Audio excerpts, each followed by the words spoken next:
And you're making a film of your trip. Yeah, so that's brilliant. Yeah, the idea is to meet up with scientists and conservation workers. Brilliant. And do something with, nature conservation. Like, what's the status?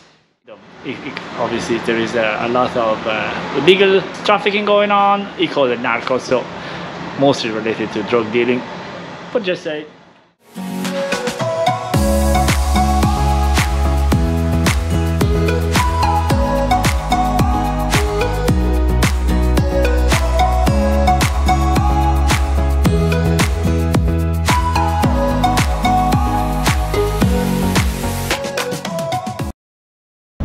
Everywhere.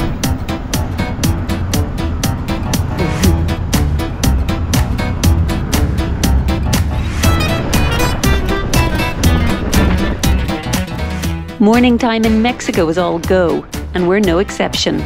We're heading to San Cristobal de las Casas, which is approximately 500 kilometers away, and at 2,200 meters above sea level should be a lot cooler than here at the coast. First, we had to battle a road, fondly known as La Ventosa, which roughly translates into windy, which we only found out afterwards is one of Mexico's most dangerous roads due to the strong crosswinds that occur all year round. These strong crosswinds are capable of blowing cars and even trucks across to the opposite side of the road, so you can only imagine what difficulty we had riding in these conditions.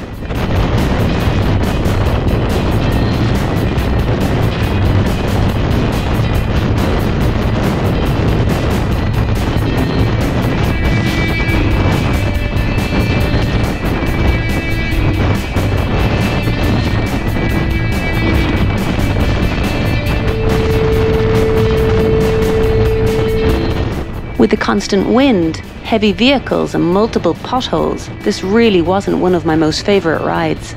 So we decided to stop in what looked like a nice town. But we were completely wrong. 130 meters.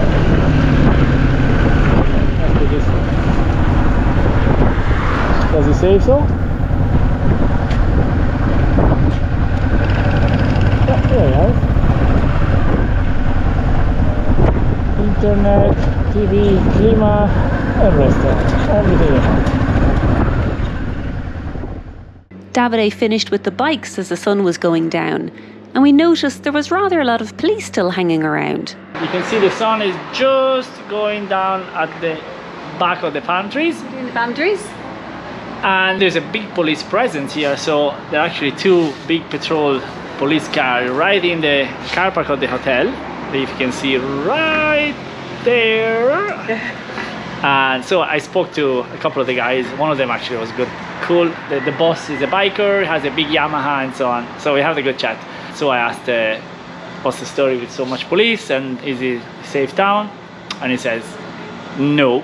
He says, you can do anything you want during the day, but when the sun goes down, you don't go anywhere. I said, okay, thank you very much for the advice. There is a lot of illegal trafficking going on. He called it NARCOS, so mostly related to drug dealing. But just say, you can do anything you want, but after dark, you go in the room and you stay there. We can go to the restaurant beside the hotel, he says. Yeah, exactly. But that's it. That's Back it. to your room. Don't go further than that. Kind of funny, isn't it? In a way, different. So yeah. I thought he was joking. I said, are you serious? I mean, no, I said, seriously, that's not messing. So that's exactly what we did.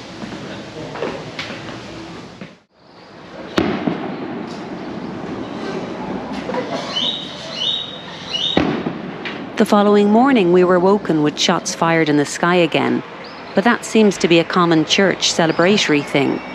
What we were really interested in were the police. There's the police people here today. Yeah, very strong police presence in this hotel. Look at that, they're everywhere. Cars coming in the gate, going out the gate. Oh well, there are more policemen than less. Let's go pack up. All right.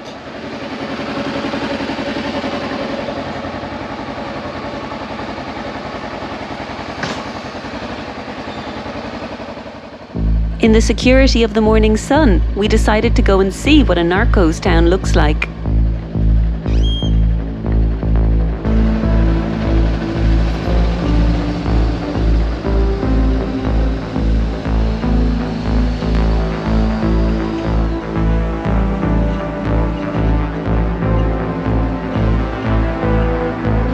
The streets were so tidy and organised.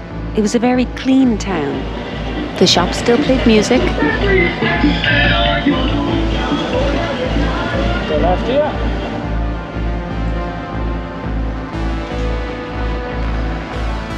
The same vicious speed ramps as everywhere in Mexico.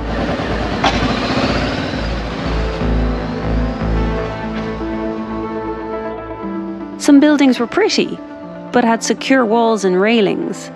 Definitely not as colourful and easygoing as some other Mexican towns we'd been in. But would we have thought it was a dangerous town if the police hadn't said it was? I'm not sure. It looked more restrained than lawless. But I guess that's why it's best to ask the local police. And with our investigation complete, we continued on for San Cristobal de las Casas.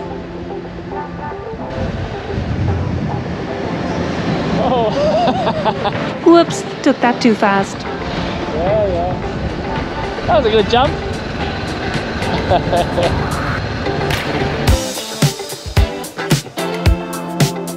This was a much nicer ride than yesterday's.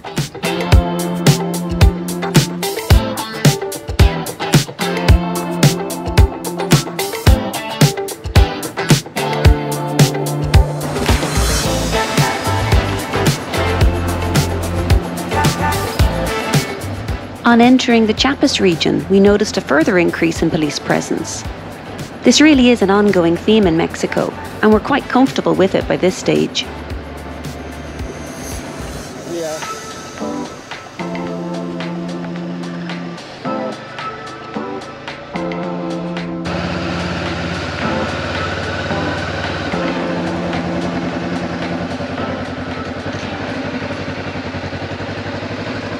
Hola.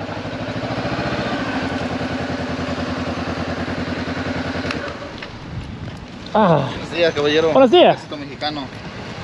Italiano. Italia. Italiano, sí. ¿Se habla español? Poquito, sí. ¿Sí nos permite una breve inspección a sus maletas? Hablamos absolutamente, sí. Sí. This was the first time we were actually searched, so it took us by surprise a bit. But the officer was very polite and friendly about it, so hopefully we weren't going to have any problems here. ¿Perdón? ¿Ella también? Sí, primero el de usted. Okay. First here and then we decide. I've obviously got a very innocent looking face. Bien equipado entonces para todo el viaje, ¿verdad?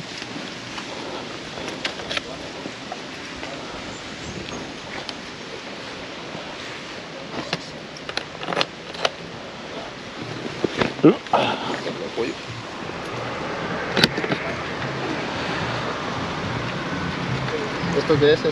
Esta cocinar. ¿Sí me lo puede? Sí. Gracias.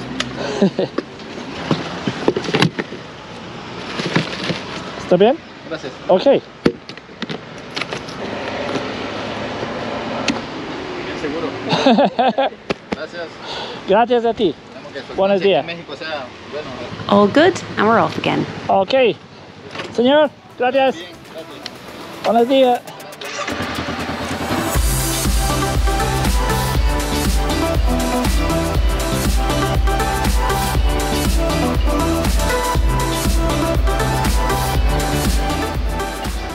After an eventful journey, we finally arrived in San Cristobal de las Casas. And first impressions, we really like this town. But the best was yet to come.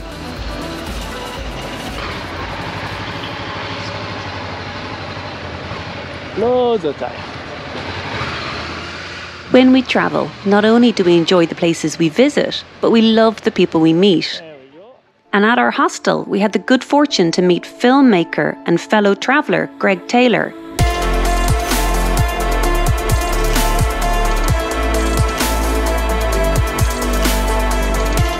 And managed to have a chat about his inspiring work. his travel plans, and his previous scary experience in this town. So we met Greg originally on the ferry from La Paz to Mazatlan, and we have bumped into him again in San Cristobal de las Casas. Yay. So Greg, you're on a really exciting trip.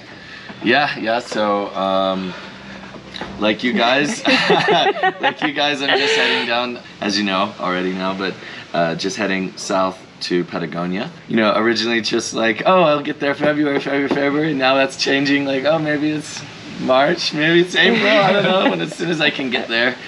But enjoying myself, you know, 5 weeks in now. Great. And you're making a film of your trip. Yeah, so that's brilliant. Yeah, the idea is to meet up with scientists and conservation workers. Brilliant. And try to do something with, you know, nature conservation. Like, what's the status in Pan America? What is nature conservation looks like? You know, where are the hot spots for like conservation? Where are the kind of low zones where it's getting really bad? Okay. And my idea is kind of to investigate that and try to learn more and try to share some of what I've learned, you know, with everyone who's willing to watch the film. Brilliant. Which hopefully is a lot of people, but maybe it's just you guys. Professionally, I work like for TV and film, and I make documentaries, and you know, that's my passion, you know. And so I love to travel, and I love to make, you know, films. So it seems like a good way to blend the two, right? Yeah. And of course, traveling on motorbikes, that is the connection point. And yeah, the bike is like really new for me, you know, so like I'm still learning like all this stuff, you know, like yesterday I was reading an article on how to like, you know, clean your chain and like oil a chain. I'm like, you have to do that? Like, it's gonna break? You know, it's like, it's kind of scary, right? You know, like I read Zen and the Art of Motorcycle Maintenance, and they're saying like there's two types of people, like you either take it to the mechanic and they do it, or you do it. Yeah. And I think I'm some weird version of both, because I'm like half like I need to learn this, and half like I don't want to touch it. What is the nearest mechanic? Yeah, you guys fix it. Yeah, I learned about liquid gasket already. So that was very important. What do you ride? So it's a KLR 650. Ah. Yeah, it's a 2006. I call it La Lama. You got a long neck? Or? No, because it's like a pack mule carrying everything towards the Andes, you know. So what is your realistic expectation to get to Patagonia now, so roughly? Yeah, you know, you're not really sure.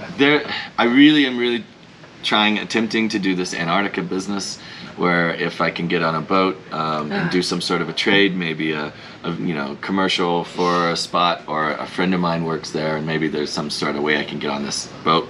It's got like scientists and explorers on it and stuff.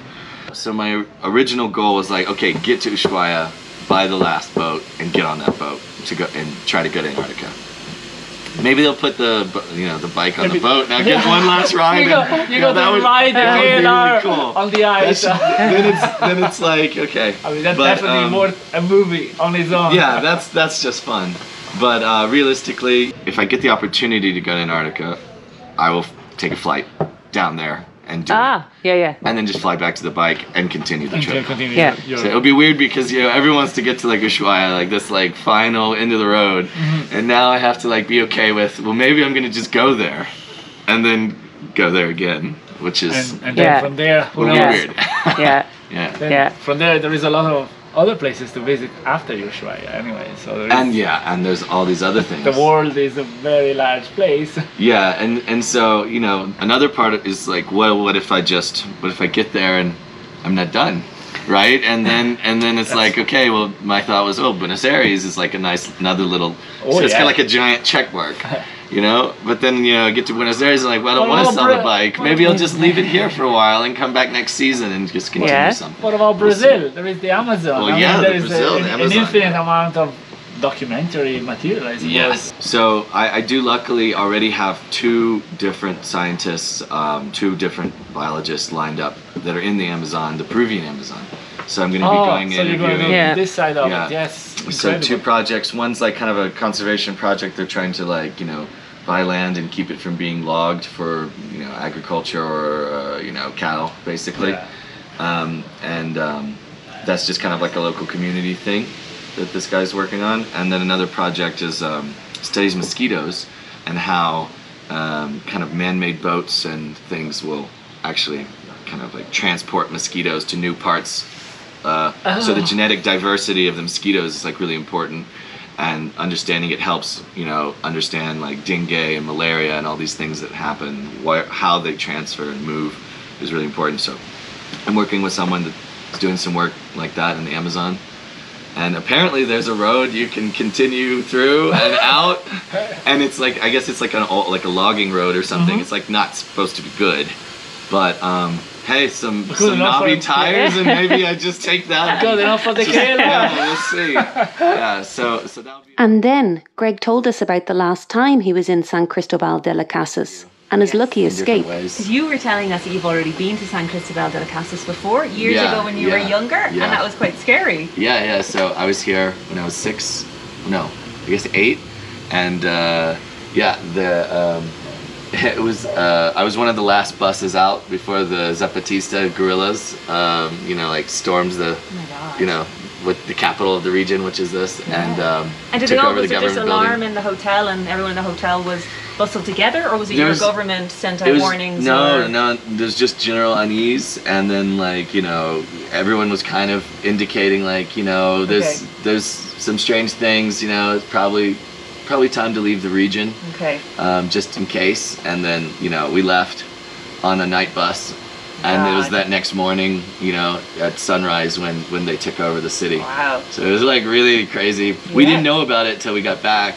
And you didn't know how close it was. We didn't know how close it was, and we got back to Atlanta a few days later, and all of our friends were like, "Are you safe? Are you alive?" And we're like, "Yeah, what do you mean?" They're like, "Weren't you just Why? there? The guerrillas attacked all of us." Yeah. Wow. So it was quite something to kind of come back and think about that and revisit that from my childhood. I definitely would love to come back here again. Yeah. But also, you know, this is my 5th day, 4 nights. I feel like that's a sufficient time to relive some memories and see the city. And now it's like, okay. Now you have to get back to work. I get back to work. You know, the engine is calling me a little bit. I'm getting a little like. Okay, yeah, we all get that itchy time to miss the biking. Yeah, you miss the driving the bike. It's part, when it's, you know, upright and and it's not crosswinds coming. Yeah, like it was the other day. That was a bit scary. Yeah, that was pretty wild. Yeah. That was one of the more dangerous things I think that I've encountered in this whole Mexico section, is just that the winds of those big windmills come off that mountain, and then all of a sudden it's just like boom, you're going sideways. And it's persistent, you know. It's like an hour of that or more, maybe. At least the route I took. Yeah, Patagonia, famous. Famous for its That's gonna be crosswinds. So that was the training. That was just to get us like thinking about it a little more, right? Mendoza in Mexico is the training for Patagonia. Yeah. Greg, thank you so much for spending time talking to us. It's so interesting. And when can we expect to see your movie, or where? If this whole production, and you know, make it to Ushuaia and make it to like all these projects and get the filming done, you know, hopefully the editing takes, you know, somewhere between, you know, like around 6 months, give or take, to get it all finalized, and sound score and color correction and, you know, all the editing. So yeah, I'll aim for 2024 Sundance as like the start, and try to have like a year of film festival run. Amazing. And from there, hopefully get distribution and see what happens. Great, I can't wait to see it. Yeah, me too. Best of It's, luck. Downhill from Here, so that's going to be called. Yeah. Downhill from Here. Check it out. Right. Downhill from Here. Brilliant. You heard it here first, guys. You heard it here first. I want to be convinced that it's not downhill from here for conservation work, but we'll see. Hopefully. Yeah. Nice meeting you guys. If you want to keep updated with Greg's trip and be notified about the movie's release, I've all the links in the description below. We'll meet again on the road, I'm sure. Hasta luego. Now it was our turn to explore this vibrant and historic city.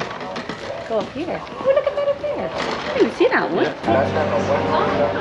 San Cristobal dates back to the 1500s and still has many beautiful buildings dating back to this time. As Greg mentioned, it's had a troublesome past. However, now is a vibrant and busy town, full of bustling markets, beautiful colonial buildings, and great food and drink.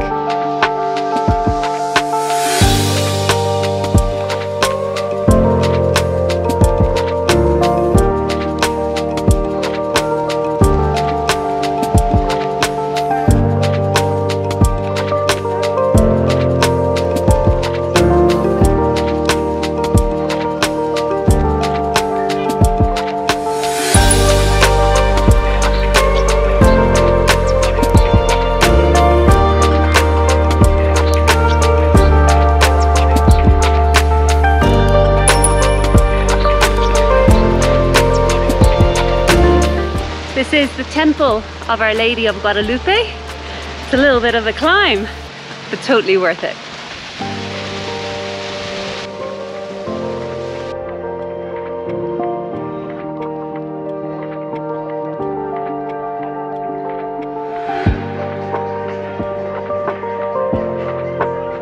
Mexico is famous for alcohol, but what we didn't realize was that different regions have their own particular spirit.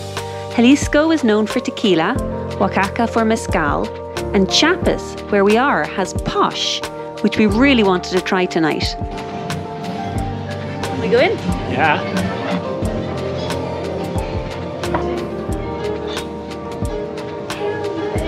Hola. Buenas noches. Ajá. Wow. Cioè, se può degustare o solo per comprare? Solo tengo, para tomar aquí tengo solo el vaso cruz de 3 onzas en 80 pesos. Uno per cominciare? Sí.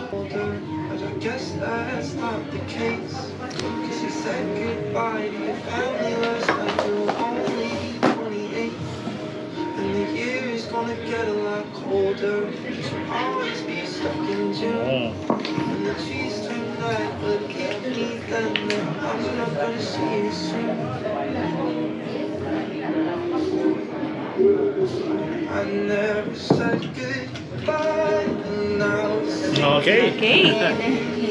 Gracias. Right. So there are 3 main types of posh: traditional, ceremonial, and ancestral. So the traditional is just for having fun. The ceremonial is for as a medicine and for mystic ceremony. However, the ancestral, that is this one, it's a reposado, that means it's aged in a barrel, and para ayudar a los malos espíritus, I mean to combat the evil spirits. Aha! So that's what we got. So we have to try it.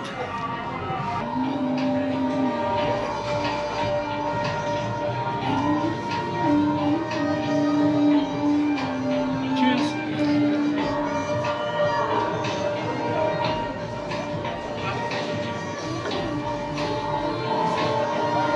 Ah, it's strong. Very strong. And this is not the strongest. No? No. Delicious. You won't like it. You definitely won't like this.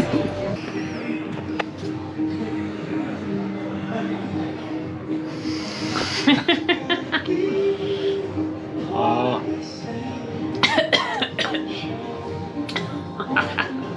I know, it's not that strong. It's a bit strong. So how do you feel? Are all your evil spirits gone? Absolutely, totally cleansed. Like a baby. Just in case I might try another one. We didn't, but we got one to go. Come with us, in souvenir. Okay. Buenas noches. Buenas noches. Buenas noches. Buenas noches. Yeah, it's a very, very peculiar taste. Even though you think every distilled liquor at plus 40 to 50%, they all taste the same, but they don't. And it's a very specific taste, way different than tequila, way different than mezcal. Streets are completely empty. They're all gone home. Very quiet. Yeah. The town had gone to bed, so it was time that we did the same. We'll be back on the bikes tomorrow.